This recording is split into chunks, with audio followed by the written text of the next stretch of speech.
बच्चों नमस्कार। जैसा कि आप देख रहे हैं एक आवश्यक सूचना लिखी हुई है। सबसे पहले आवश्यक सूचना आपको बताते हैं, इसके बाद जनसंख्या से संबंधित दो बातें आपको बतानी है। एक जनसंख्या घनत्व, दूसरा लिंगानुपात। जनसंख्या चैप्टर से पहले पढ़ा रहे थे। सूचना जो है एक तो दीक्षा आय और दूसरा मास के संबंध में है। आपके मोबाइल में गूगल प्ले स्टोर में दीक्षा ऐप पड़ा हुआ है, उससे गूगल प्ले स्टोर से सर्च करके आप दीक्षा ऐप लोड कर लीजिए।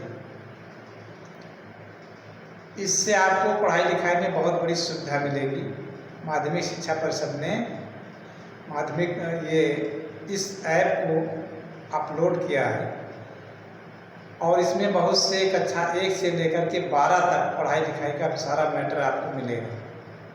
तो आप कक्षा 12 के छात्र हैं या 11 के हों, किसी भी क्लास के हों, तो आप उसको ऐप को अपने मोबाइल में लोड करिए और उसमें खोलेंगे तो आपको 12 के बहुत से पढ़ाई लिखाई का मैटर, किताबें और वीडियोस ये सब मिलेंगे, जिससे आप आसानी से पढ़ाई लिखाई में आपको और सुविधा होगी। हम तो पढ़ाते ही हैं, साथ में और भी सुविधा आपको मिलेगी। तो इसलिए ये ऐप आप लोग अपने मोबाइल में लोड कर लें और उसकी सूचना हमें ज़रूर बता दें कि हमने नोट कर लिया है। सूचना इसी के माध्यम से आप बता दीजिए कि हमने नोट कर लिया, क्योंकि इसकी सूचना आगे भी जानी है कितने बच्चों ने नोट किया है। और दूसरा मास्क के संबंध में, जैसा कि जानते हैं आप, इस समय कोरोना की महामारी पूरे विश्व में चल रही है, अपने देश में भी बढ़ रही है धीरे धीरे। तो बहुत सी संस्थाओं ने अपना अपना सहयोग दिया है, कुछ पैसे दिए हैं, किसी ने राशन दिया है, किसी ने कुछ दिया है, इस प्रकार से किसी ने रुपये दिए हैं। अध्यापकों ने भी मिल करके कुछ पैसे इकट्ठा करके एक दिन का वेतन इस शिक्षा विभाग से दिया है। तो ये सहयोग सब स्तर से होना चाहिए। तो मैं समझता हूँ कि आप लोगों के स्तर से भी कुछ न कुछ सहयोग होना चाहिए जो आप कर सकते हैं। बहुत से बालिकाएं इसमें सिलाई कढ़ाई जानती होंगी, तो सिलाई जो जानती हैं मास्क तैयार करें और उस मास्क को प्रदान करके आप इतना सहयोग अपने राष्ट्र के लिए कर सकती हैं। तो ये आपका बहुत बड़ा उपकार होगा। ये सूचना आपको देनी थी। जो बच्चे मास्क तैयार कर सकते हैं, 10, 5 जितने भी, सिलाई के माध्यम से कपड़ा थोड़ा ले लीजिए, 1 मीटर 2 मीटर, और उसमें मास्क बनाइए और हमें सूचित करिए हम इतने मास्क बना रहे हैं और आपको इतने दिन में प्रोवाइड कर देंगे, दे देंगे। तो हम उसको कलेक्ट करके और फिर जिनको आवश्यकता उनको बंटवाया जाएगा, स्वास्थ्य विभाग को दिया जाएगा, डीएम को, एसडीएम को, इसका भी निर्देश होगा विभाग का, उनको सौंपा जाएगा। तो ये आपसे अपेक्षा की जाती है, बच्चों से, अभिभावकों से, बहुत से अभिभावक बना लेते हैं। तो ये आप निःशुल्क इतना सहयोग देश के लिए आप कर सकते हैं। तो ये आपको करें और उसकी सूचना पहले हमें दें और उसके बाद में हम उसको कलेक्ट कराएंगे। दूसरा दीक्षा है, जो आपकी पढ़ाई लिखाई से संबंधित है, इसको भी अपने मोबाइल पे अपलोड कर लें और उसकी सूचना ज़रूर दे दें हमें कि हमने अपलोड कर दिया है। नहीं हो रहा है, कोई दिक्कत है तो उसको कमेंट करके पूछिए, तो यहाँ से बताया जाएगा। दूसरा जनसंख्या चैप्टर आपको पढ़ाया जा रहा था। इसमें एक महत्वपूर्ण चीज़ है जनसंख्या घनत्व। जनसंख्या घनत्व किसे कहते हैं? जहाँ पर जनसंख्या ज़्यादा होगी वहाँ घनत्व भी अधिक होगा। आप जानते हैं कि किन्हीं क्षेत्रों में जनसंख्या अधिक है, कहीं पर कम है। जैसे पहले की वीडियो में आपको बताया गया था, चीन भारत की जनसंख्या बहुत ज़्यादा है, घनत्व ज़्यादा है। अन्य देशों में कम कम होता चला जाता है।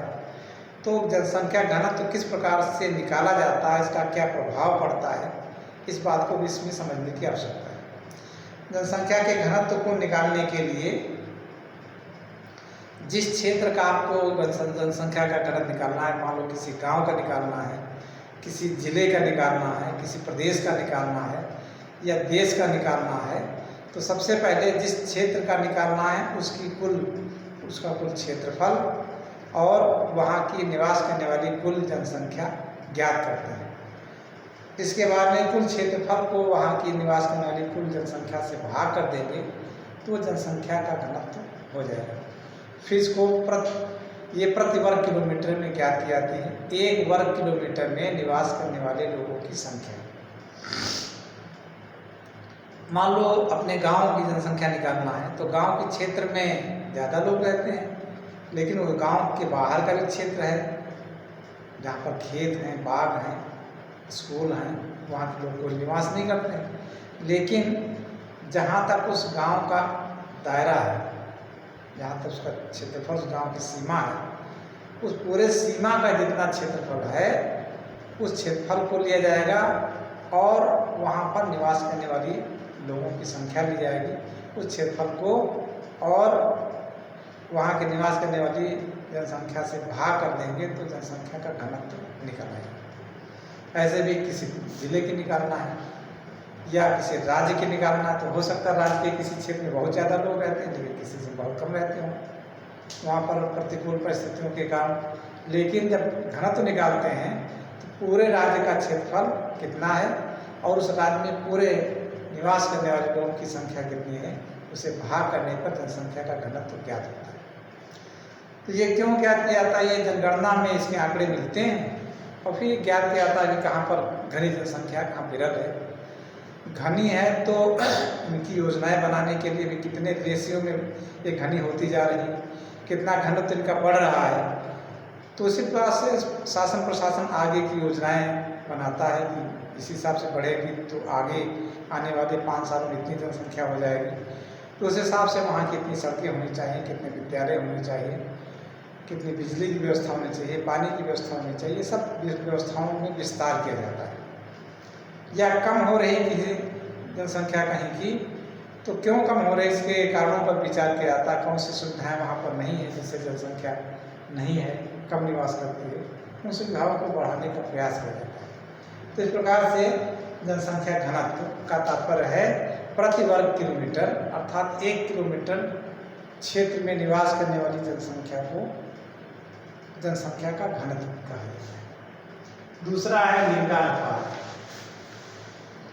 मुख्य रूप से 2 लिंग माने गए, पुरुलिंग और स्त्रीलिंग, पुरुष और महिलाएं। नपुंसकलिंग भी होता है लेकिन यहाँ पर विशेष उसका ध्यान नहीं दिया गया है।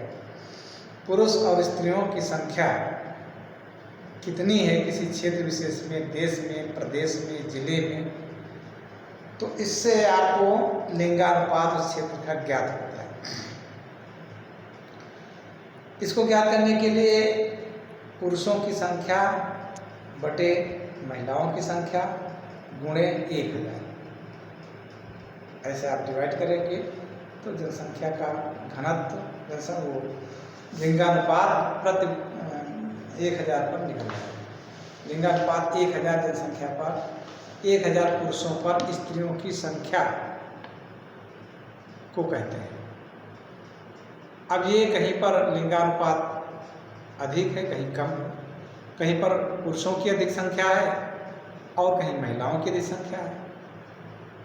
तो ये समान होना अच्छा माना जाता है किसी भी देश में के लिए, लेकिन कहीं कहीं पर महिलाओं की संख्या कम रहती है। जैसे अपने देश में ही पुरुषों की अपेक्षा महिलाओं की संख्या कम है। उसका प्रभाव क्या होगा? बहुत से लोग अविवाहित होंगे, अनैतिकता के कार्य बढ़ेंगे। तो क्यों कम है लिंगानुपात, स्त्रियों की संख्या क्यों कम है, उस पर विचार किया जाता है। बालिकाओं की संख्या बढ़ने के लिए प्रोत्साहित किया जाता है। अनेक प्रकार की सरकार द्वारा योजनाएं चलाई जाती हैं जिससे बालिकाओं की संख्या घटती बढ़ती, तो लिंगानुपात समान हो जाता है। इस प्रकार से लिंगानुपात ज्ञात किया जाता है और उसको घटने बढ़ने के लिए प्रोत्साहित किया जाता है। कहीं कहीं पर महिलाओं की संख्या अधिक होती है, पुरुषों की कम होती है, तो वहाँ भी अनेक दिक्कतें खड़ी होती हैं। महिलाएं अधिक हैं, पुरुष कम है, तो वहाँ भी विवाह की समस्या होती है। महिलाओं का विवाह कम होगा, नहीं हो पाता है, या उनको दूसरे स्थान में जाना पड़ता है। बहुत महिलाएं, जैसे केरल में अपने यहाँ महिलाओं की संख्या अधिक है, पुरुष कम है। केरल की बहुत सी महिलाएं, बहुत सी बालिकाएं दूसरे प्रांतों में जाकर के जॉब करती हैं, नौकरी करती हैं।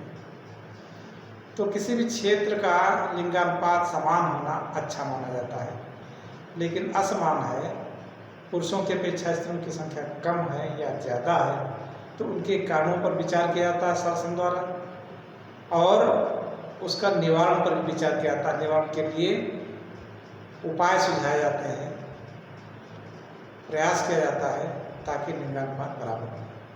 तो इस प्रकार से 3 बातें आज की वीडियो में आपको बता रहे हैं। एक तो पहले बात है सूचना, दीक्षा ऐप अपलोड करने के लिए गूगल प्ले स्टोर से आप अपने मोबाइल पर इसको अपलोड करिए। उससे पढ़ाई लिखाई का बहुत सा मैटर आपको प्राप्त हो जाएगा।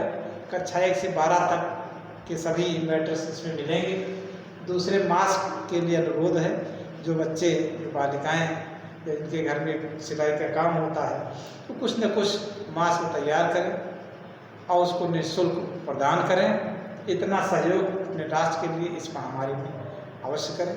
तो एक तो ये बात। दूसरी भी आपकी कोर्स की बात रही, जनसंख्या का घनत्व क्या होता है, लिंगानुपात क्या होता है, इसके बारे में बताया है। जनसंख्या का घनत्व कहते हैं प्रति वर्ग किलोमीटर निवास करने वाली संख्या को जनसंख्या का घनत्व कहा जाता है। इसका फार्मूला होता है कुल जनसंख्या बटे कुल क्षेत्रफल, कुल क्षेत्रफल बटे कुल जनसंख्या। क्षेत्रफल ऊपर रहता है, ये यहाँ पर गलत थोड़ा सा रख गया है।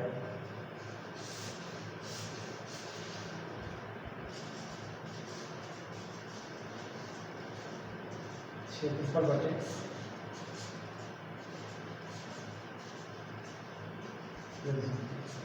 क्षेत्रफल का मतलब है पूरे क्षेत्र, जिसका हम निकालना चाहते हैं, उसका चाहे वो आवासीय क्षेत्र हो या अन्य क्षेत्र हो, जितना उसका एरिया है उसका क्षेत्रफल लेते हैं। और जनसंख्या में पुरुष, स्त्री और बच्चे ये सब शामिल करते हैं। तो इस प्रकार से प्रति वर्ग किलोमीटर जनसंख्या का घनत्व ज्ञात करते हैं। दूसरी बात, लिंगानुपात बताया, पुरुष और महिलाओं का अनुपात होता है, ये प्रति 1000 पर निकाला जाता है। इसके लिए फार्मूला कुल पुरुष बटे कुल महिलाएं गुणे 1000। इस प्रकार से ये लिंगानुपात निकलता है कि कितने 1000 पुरुषों पर कितनी महिलाएं किसी क्षेत्र विशेष में निवास करती हैं। इतनी बात ही आज आपको बतानी, शेष आगे की वीडियो में पढ़ाया जाएगा। धन्यवाद।